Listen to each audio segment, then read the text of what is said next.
مساء الفل واهلا بيكم في فيديو جديد. معاكم احمد الحديدي. النهارده فيديو مختلف شويه.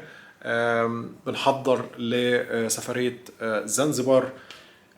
بصراحه الوقت مش احسن وقت اصور فيه بعد الاحداث اللي بتحصل في فلسطين وكده، بس المشكله ان انا كنت حجزت فعلا تيكتس، والمفروض ان انا مسافر الليله وانا حاجز بقالي شهر، فطبعا ما كانش ينفع كنسل. صدقوني انا مش في المود تماما، يعني بحاول ادخل نفسي في مود الاجازه بس مش قادر. يعني هحاول ادخل في المود. هصور لكم الرحله، هصور لكم كل حاجه. المفروض ان انا هقعد 7 او 8 ايام. هحاول اخليكم معايا لحظه بلحظه.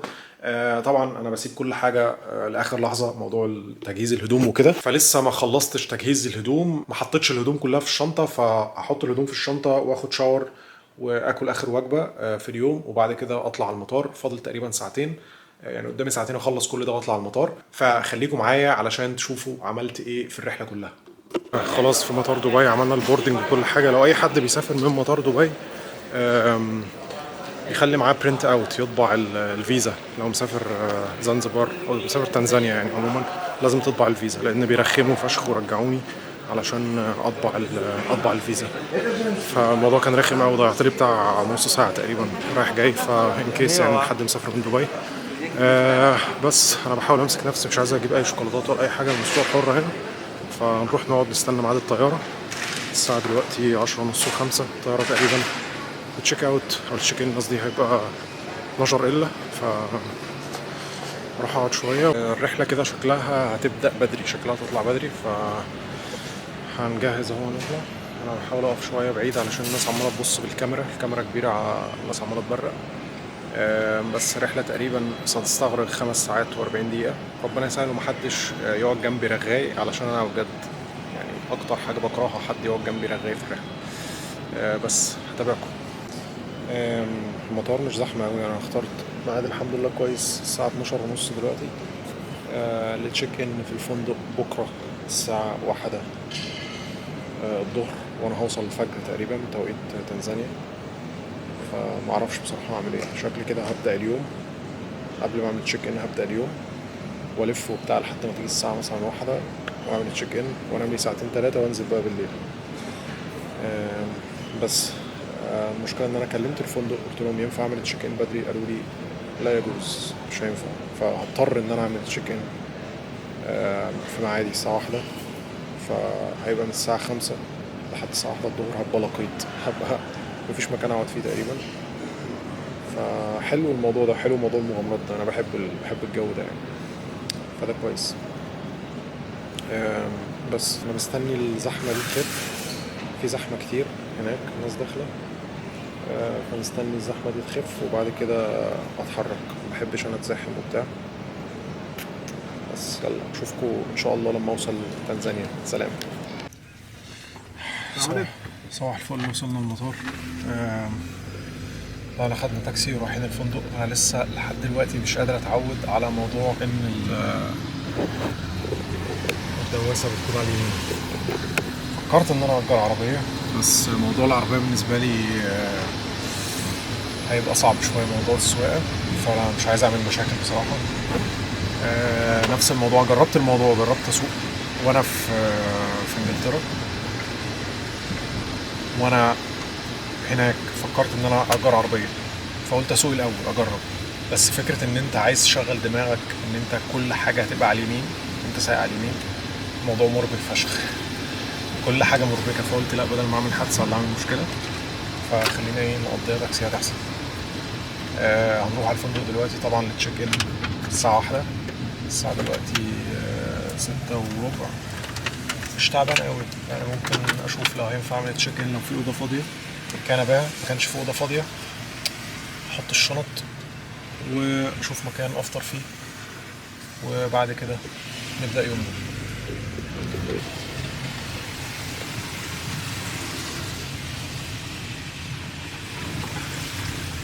حتى كانت بتشتي الصبح، كانت بتمطر.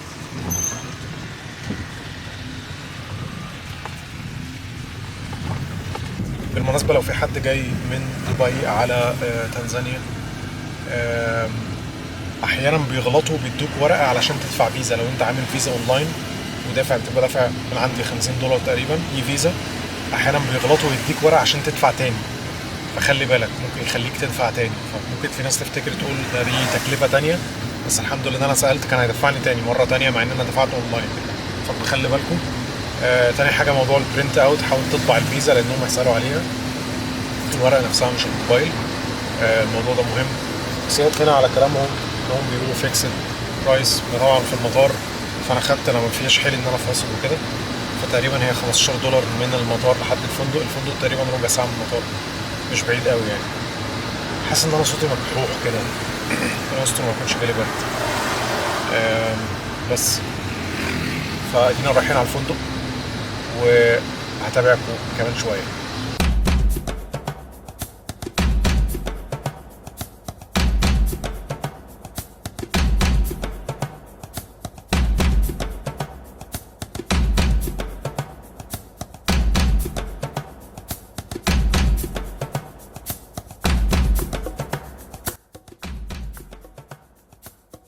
اخيرا وصلنا المطار. بجد دراما، طابور ورا طابور ورا طابور، بس الحمد لله خلصنا. وصلت الفندق يعني متواضع شويه. يعني عموما انا نازل في حته اسمها ستون تاون، هقعد في ستون تاون تقريبا ليله، اللي هي ليله بس النهارده. كنت ناوي اقعد اكتر من كده بس عشان الحق، لان انا جاي اسبوع بس. فالاستوديو انا قاعد فيه بس الليله دي. استوديو ايه، الاوضه في الفندق دي انا قاعد فيها بس الليله دي. فبيزك قوي، عجبني قوي الديزاين، يعني بيزك كده يعني ولذيذه، واهم حاجه انها نظيفه. فهشوف بقى النهارده هفطر هنا ولا هطلع افطر بره. طيب انا طلعت فطرت، ومن كتر ما انا كنت جعان نسيت اصلا ان انا بعمل فلوج. فانا نسيت اصور، معلش. المطعم اللي فوق حلو، سيمبل قوي، في فيو جامد جدا، فحاول ان شاء الله اصوره بكره. المفروض هقعد اخلص كام حاجه في الشغل، وبعد كده اجهز علشان نروح مكان اسمه بريزون ايلاند. هو مكان كان تبع زنزبار، واحد بريطاني اللي هو البرايم مينستر بتاع بريطانيا في وقتها اشتراه، وكان المفروض هيعملوا سجن، بس ما اتعملش سجن، مفيش حد اتسجن فيه. هي جزيره في وسط الميه. هي تقريبا 25 تبعد 25 دقيقه تقريبا من زنزبار، من ستون تاون، من زنزبار.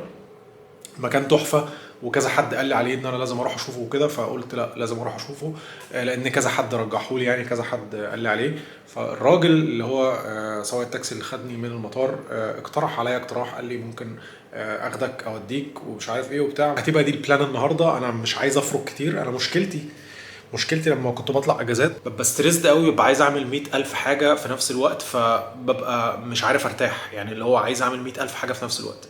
فبعمل كل حاجه بس ببقى ستريسد، مش بانجوي. فانا النهارده هي البلان ان انا اروح اللي هي البريزون ايلاند دي، وبعد كده ارجع انزل اتمشى واروح مكان كده فيه ماركت بتاع اكل ومش عارف ايه، بيعمل اكل لوكال، واكل فيه خلاص. بالنسبه للاكل انا طلعت فوق لقيت فيه شويه مخبوزات بيكريز وكده، ودي نقطه ضعف يا معلم. فخدت لي ثلاثه كروسون كده ولا حاجه. فالنهارده كده كده ايه، ان شاء الله احاول ان انا الم نفسي. هيبقى في وجبه كمان ممكن اخبط فيها شويه، بس هيبقى في مشي كتير. هوريكم برضو انا هاكل ايه. انا كنت عايز اوريكم اكلت ايه في الفطار، بس مش مشكله يعني. انا عموما زودت البروتين، خدت بيضتين او 3 بيضات كاملين، وخدت مشروم كتير، وخدت بطاطس، برضو بحب البطاطس جدا، وخدت عيش كده تنزاني برضو عايز هوريهولكم ان شاء الله. هوريهولكم بكره، اكيد هيبقى في الفطار بكره. وبس تقريبا ده. وعندهم التمر بيتشرب على الفطار، بيعملوا تمر على الفطار، عاملين طعم حلو قوي. وفي عصير بطيخ، شربت عصير بطيخ، وبعد كده كوبايه قهوه علشان انا ما نمتش تقريبا امبارح، مطبق من امبارح. وبعد كده هنزل على ستون تاون. انا في ستون تاون، وبعد كده هنزل على بريزون ايلاند وهصور له كل حاجه. بس انا محتاج افرمط الميموري كارد عشان انا غبي. المفروض كنت اشتريت ميموري كارد كمان ونسيت، فعلشان ما الاقيش الكاميرا بقى الميموري بتاعتها فل لما اكون هناك، وطبعا هتقفل. فانا جايب باتريز معايا، وهحتاج ان انا افرمط الميموري كارد ده بحيث يبقى فاضي. وهوريكم هعمل ايه، وبرضو عايز اديكم جوله كده في الفندق. فانا هخلص شويه شغل وانزل حمام السباحه، اوريكم الجو العام تحت عامل ازاي وكده. فندق لطيف يعني، فندق كويس، هو مش غالي قوي، ما بحبش ان انا اصرف فلوس كتيره في الفندق، لان انا عارف ان انا ما بقعدش يعني. فطالما الفندق نظيف وهو نظيف فعلا وكل حاجه خلاص. وفي يعني، وبرضه ما بحبش الفنادق اللي هي المودرن قوي لدرجه ان انت قاعد في دبي مثلا، اللي هو اللكجري قوي. انا عايز فندق يكون يعني ايه، بيستنبط اللي هو الجو العام بتاع البلد اللي انا قاعد فيها. لما كنت نازل في مثلا فندق في تركيا، ما احبش ان هو يكون لاكجري قوي. مثلا الفندق اللي كنت نازل فيه لما كنت في تركيا كان لاكجري، كان يعني كان اللي هو ايه، كل حاجه بقى مرتبه ومش عارف ايه ومفيش تقريبا اي ارت خالص. يعني بص ده في شويه حاجات، والحمام جوه فيه ديكورات كده وحاجات كده يعني، يعني بتديك شويه فكره عن البلد والفن بتاعها والارت بتاعها وكده يعني. دي حاجه بتعجبني يعني. حتى بص الكرسي عامل ازاي، الكرسي قديم كده والبتاع قديمه. بص والشباك نفسه، بص الشباك نفسه عامل ازاي، الديزاين بتاعه عامل ازاي. فانا بحب كده قوي، فاهم؟ فده بالنسبه لي احسن بكتير من ما يكون الفندق فانسي بقى وما اعرفش ايه وكده. فعموما خليني اخلص الشغل بتاعي وهديكوا جوله في الفندق تحت، وبعد كده نطلع مع بعض على بريزون ايلاند. خليني افرجكم عشان ما تقولوش هوريكم حاجه. بص الموضوع بسيط قوي، بيزك قوي. بص مفاتيح عاديه اهو، مفيش حاجه. بص الديزاين ده الاسانسير، الموضوع بيلاقي فشخ. انا نازل تحت، السلالم ضيقه. بص في رسومات محمد صلاح بقى، مش محمد صلاح. بص البيبان عامله ازاي. بس المشكله بقى الاسانسير اللي ما ينفعش. ننزل كده ايه، نضرب واتس في البول. انا هحاول اعمل فوتو سيشن قبل ما الدنيا تبوظ. لازم اعمل فوتو سيشن قبل ما الدنيا تبوظ. هحاول اعملها مثلا بكره او بعده، عشان احصل على اخر الاسبوع لو استنيت هي الدنيا فرضت معايا.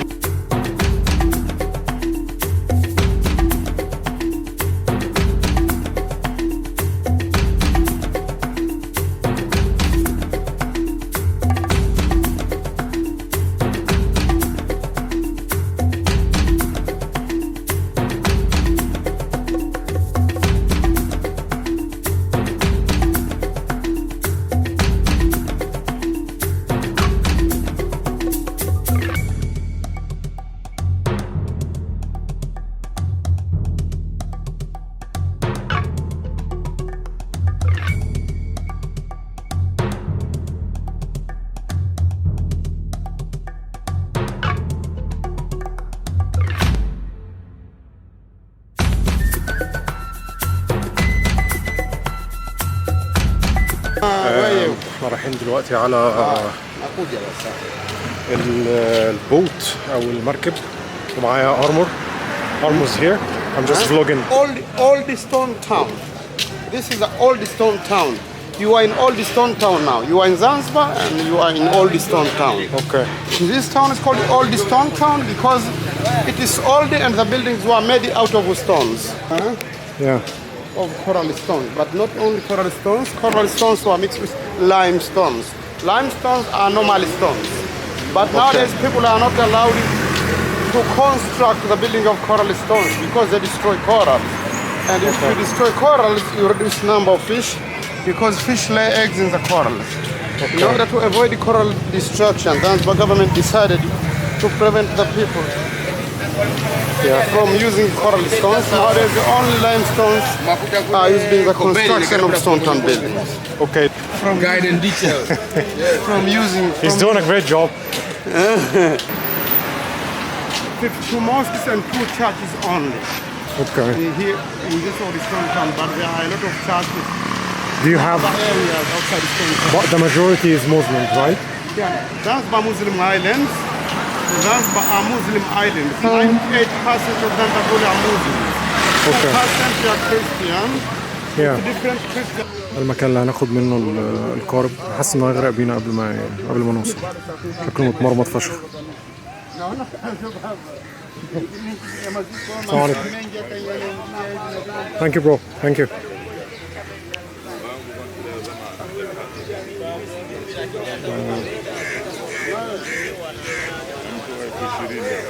مكان هنا لسه كنت بقول للراجل بيفكرني بأسوان فشخ. نفس الفايب كده بتاعت أسوان، حتى الناس برضو تحسها عاملين زي بتوع أسوان والنوبة وكده. ما اعرفش عشان نفس الشكل، بس حاسس ان الاتيتيود نفسه زي بتوع أسوان برضو. يلا بينا. no, he's here. Okay.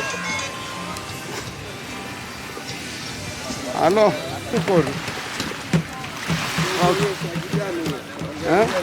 Tunaenda wapi? Hapa Hamisi. Vute huyo atake vue. Alright. Tunaenda Kisiwani. Tunaenda Kisiwani. Shasikia bialo. Anaenda huko. Sasa.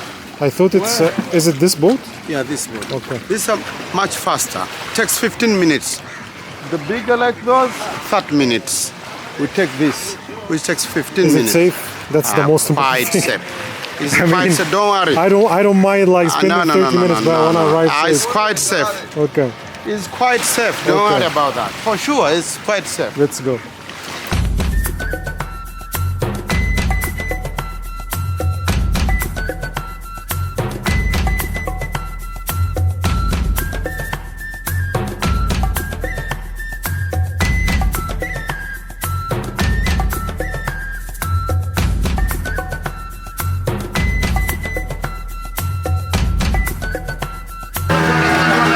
Morocco.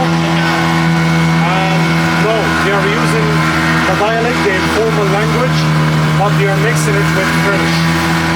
المركب حاسس انها شويه وهتتقلب بيا، هم قاعدين بيضحكوا.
The island.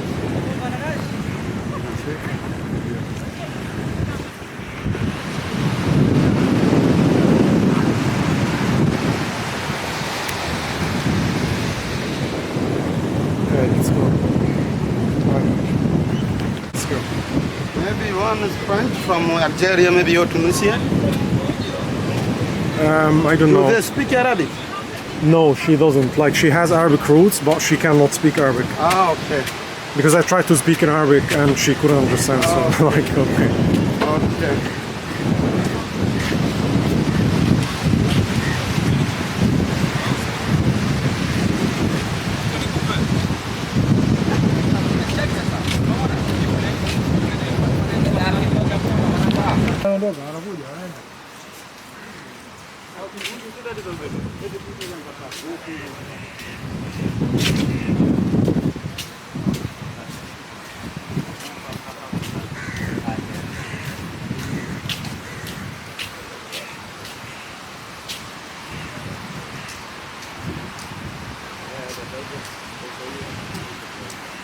It was never been used as a prison, right?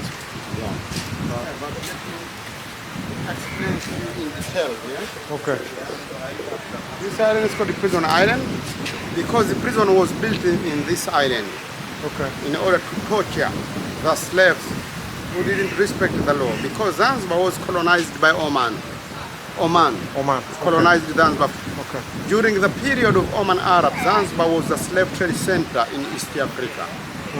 The slaves were brought to Zanzibar from African mainland. African mainland is Burundi, Zaire, Malawi, Kenya, Uganda, and Tanganyika. Nowadays, Tanganyika is called Tanzania because Zanzibar linked it up with Tanganyika in 1964. Therefore, the name Tanzania. It was called before Tanzania. Tanzania, okay. Yeah. The slaves were brought to Zanzibar from those countries which I told you. Like the slaves were being collected from those African countries, like the Kenya and other countries, to Tanzania. Yeah.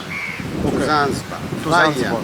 They were brought up to Bagamoyo day and night on foot with chain around their necks and feet. Women slaves were chained around their feet only. What year was that? It was 18 something, right?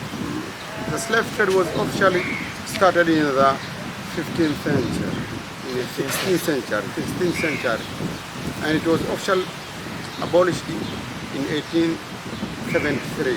Okay. When Dr. David Livingstone came here. Dr. David Livingstone came here as an explorer from Scotland, and he saw how slaves were tortured. He became very sad. He cancelled his exploration trips and he went back to England. He delivered his strong speeches in Oxford and Cambridge about torture of slaves in this part of East Africa. Then the British government became very sad and it sent British missionaries to Zanzibar. They came and they met Sultan Barhash, who was the third sultan at that time. And they ordered Sultan Barhash to abolish the slave trade. Sultan Barhash officially abolished the slave trade in 1873 after receiving order from British missionaries. But some slave traders were unhappy with the abolition of the slave trade because it was very profitable. They gained a lot from the slave trade. They were making so much money. Yeah, so they were moved from the chain and they were put into traditional dhows. Some slaves jumped into the ocean from traditional dhows after they were moved from the chains because they said that it's better for us to die than be slaves. And the chains were put back around their necks and feet just to stop them. From Bagamoyo port, the dhows which carried slaves came to Zanzibar. And the slaves were kept in the slave market site in Stone Town. If you do historical walking tour, you visit slave market site In Stone Town. Is it close to my hotel? Yeah. Okay. You do the whole historical. Some slaves at the slave market site didn't respect the law. They used it to fight with one another, quarreling with one another. Okay. So our Sultan decided to build the prison in this prison island in order to torture the slaves who didn't respect the law, the slaves who used to fight with one another, quarreling with one another. It was built to torture the slaves, I told you, but it wasn't like there was no one who was imprisoned in it, like nobody imprisoned in it technically. It was built to torture the slaves, but the slave trade was abolished earlier. Okay. The prison island was converted into a tourist resort. That building was also converted into a restaurant. But this restaurant is not for all the people because there are 27 bungalows. They were not mixed with prisoners. This is a peacock, male one. I saw it in the UK.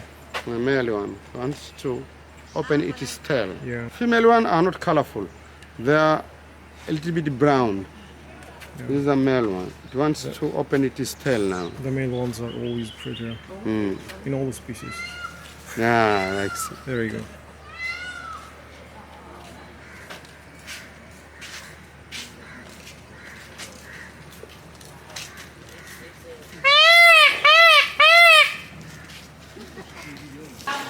This is the old prison.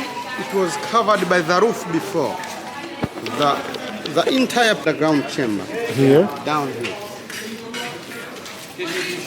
اوكي.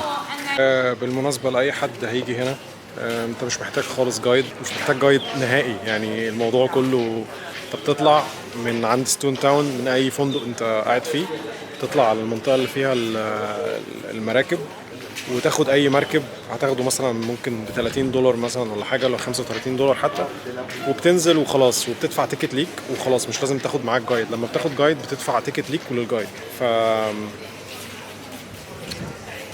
الموضوع مش محتاج جايد خالص، يعني هو الحاجات دي كلها، المعلومات دي كلها ممكن تجيبها من على النت، مش محتاج حاجه.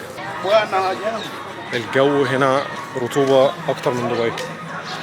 المكان تحفه بصراحه. المكان ده بالمناسبه هو مكان سياحي وكل حاجه، بس في ناس قاعده هنا، يعني في ناس مقيمه هنا في الفندق بتستخدم البول، وفي مطاعم وكده، بس طبعا هو مش فندق، مش فندق 100%. هو المكان برضه ريستريكتد شويه، بس هي دي الفكره بتاعته، ان انت كانك قاعد في منفى يعني او حاجه يعني. كبيرة فشخ، كبيرة فشخ. بص عاملة ازاي، بس راسها قد ايه. Ragazzi, siete pronti?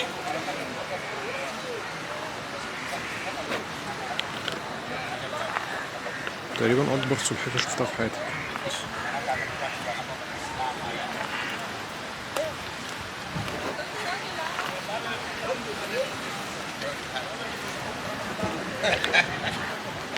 خلصنا يا معلم.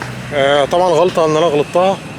الغلطة اللي انا غلطتها ان انا جبت معايا جايد او مرشد، يعني ما كانش ليه اي 30 لازمة. دفعت له تيكت وقعدت افسحه معايا وخلاص. قال لي معلومتين انا قريتهم اصلا على النت، الموضوع ما كانش مستاهل يعني. اقل حاجات زيادة وبتاع، بس ما كانش مستاهل يعني الفلوس. المهم محدش بيتعلم بالسهل يا صديقي. فاحنا كده خلصنا، دي البلان لحد دلوقتي. فالمفروض ان انا هروح على الفندق، اخد شاور وارتاح شويه، وبعد كده ننزل بالليل بقى نشوف هناكل ايه. لان انا عملت ممكن فوق 10,000 ستيب لحد دلوقتي، محتاج ان انا اكل. فغالبا هاكل بالليل يعني.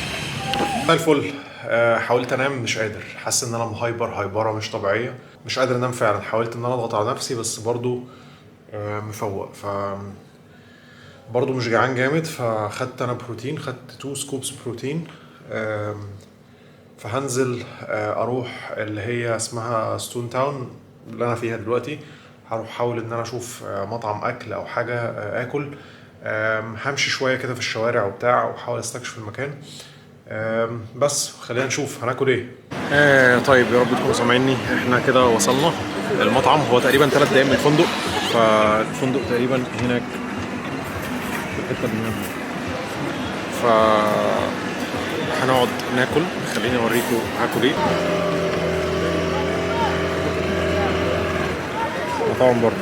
طبعا بفرجكم على الفيو قبل ما افرجكم على الاكل اللي انا هاكله. اوبا، الفرخه طبعا كلها كالوريز، بس دي الوجبه الوحيده اللي هاكلها النهارده غالبا. وده المطعم زي مركب كده على الاوشن. فخليني اكل الوجبه وهقعد اخلص شويه شغل وهتابعكم نشوف هعمل ايه. كده خلصنا الوجبه. المفروض ان انا اتمرن النهارده، انا عايز اتمرن النهارده، بس المشكله ان مفيش جيمات هنا في زنزبار. والجيم الموجود في جيم ورا الفندق حرفيا، يعني الشارع اللي وراه. بس الفكره انه الجيم يعني انا حاسس ان انا هخرج هيجيلي وباء. جيم مش نظيف خالص. انا اتمرنت في جيمات معفنه كتيره، بس ده شكله يعني مش موضوع ان انا بتنطط، بس موضوع ان هو فعلا ممكن يحصل لي حاجه. ف خلينا نشوف يعني. ممكن ادخل كده النهارده اشوف الوضع هيبقى عامل ايه، لو هينفع اتمرن فيه ولا لا. نشوف. سأوفيكم بالتفاصيل. بنحاول نحرق شويه كالوريز اللي انا اكلتها. في شوارع صغيره جوه ستون تاون، مباني زقاق شوارع. حس ان البلد هي سيف بصراحه. البلد مش unsafe يعني، او مش خطر.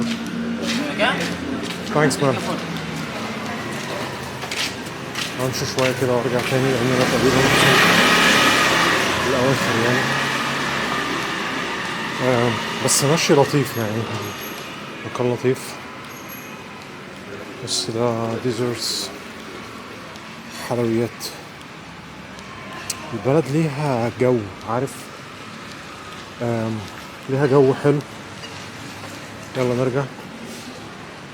ليها جو حلو، بتفكرني شوية بأسوان. بيوت قديمة، الناس نفسها، شكل الناس نفسها، الاتيتيود بتاعهم او الطباع بتاعهم. في مباني برضه يغلب عليها الطابع البريطاني.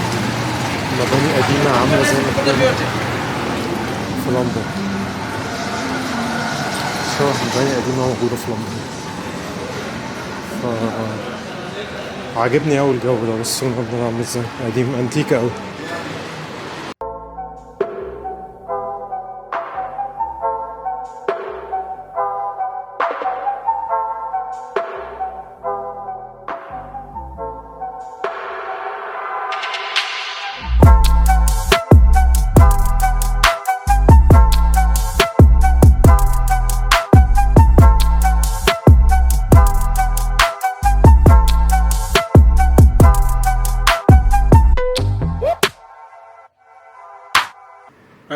خلصنا تمرين الجيم.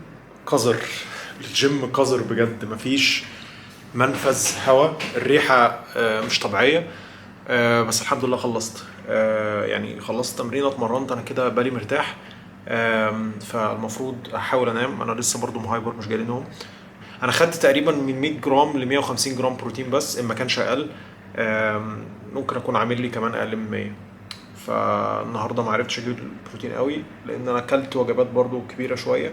فعموما بكره هنحاول ان شاء الله نعوض البروتين عن طريق سبلمنت او عن طريق ان احنا ناخد وجبات فيها بروتين. فهصحى الصبح بدري وهتابعكم باللي انا هعمله خلال اليوم. يا رب يكون اليوم النهارده عجبكم. التصوير مش احسن حاجه، يعني ربنا يكرمنا ان شاء الله ونجيب فيديوجرافر يعرف يصور لنا اليوم وكده. فده كان يوم النهارده، اشوفكم ان شاء الله بكره باذن الله